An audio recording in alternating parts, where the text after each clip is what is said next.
दत्त सहकारी साखर कारखाना शिरोळ चालू करण्यास राजू शेट्टी स्वाभिमानी शेतकरी संघटना यांचा हिरवा कंदील. विठ्ठल मोरे यांनी दिलेली अधिकृत माहिती.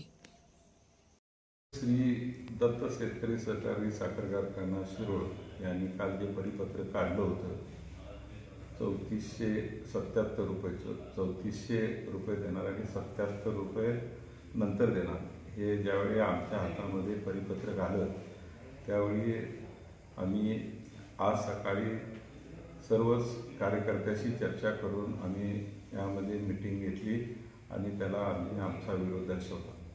त्यानंतर कारखाना आणि शेतकरी संघटना यांची चर्चा झाली. या चर्चेमध्ये दत्त कारखान्याने 3500 रुपये देण्याचं मान्य केलं. आत्ता 3400 आणि कारखाना संपतात 100 रुपये असा सर्वसमावेशक असा तोडगा या ठिकाणी आपण काढलेला आहे. दत्त कारखान्याला चालू करण्यासाठी स्वाभिमानी शेतकरी संघटनेनं यामध्ये मान्यता दिली आहे. ही सर्व चर्चा राजू शेट्टी साहेबांच्या बरोबर आम्ही चर्चा केली आणि त्यानंतर आम्ही हा निर्णय घेतलेला आहे आणि हा निर्णय आम्हाला मान्य आहे. ज्या कारखान्याने 3400 रुपयेच्या आत त्यांची FRP बसते त्या कारखान्याने 3500 रुपये दर द्यावा आणि ज्यांची FRP 3400च्या वरती बसते त्यांनी त्या FRP आधी 100 रुपये द्यावेत अशी स्वाभिमानी शेतकरी संघटनेनं ठरवलेलं आहे.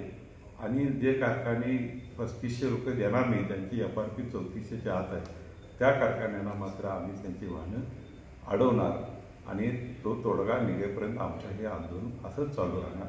दत्त कारखान्यापुरतं आमचं हे आंदोलन संपलेलं आहे. त्या ठिकाणी आम्ही सर्व स्वाभिमानी शेतकरी संघटनेचे कार्यकर्ते साहेबांची चर्चा करून हा निर्णय. आणि यावेळी स्वाभिमानी शेतकरी संघटनेनं हा निर्णय घेत असताना शिरोळ गावामधील जे काही गरजवंत शेतकरी म्हणून जे एक चळवळ उभी राहिली त्यातील काही प्रमुख मुलांची चर्चा करून हा मी निर्णय घेतलेला आहे.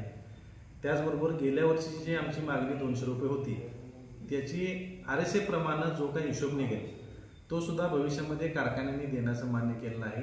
दत्त कारखान्याचे चेअरमन गणपतदादांसोबत आमची चर्चा झाली आहे. RSA प्रमाणे निघणारी सुद्धा काही रक्कम असेल तर ती शेतकऱ्यांच्या खात्यामध्ये वर्ग करण्याची त्यांची तयारी आहे.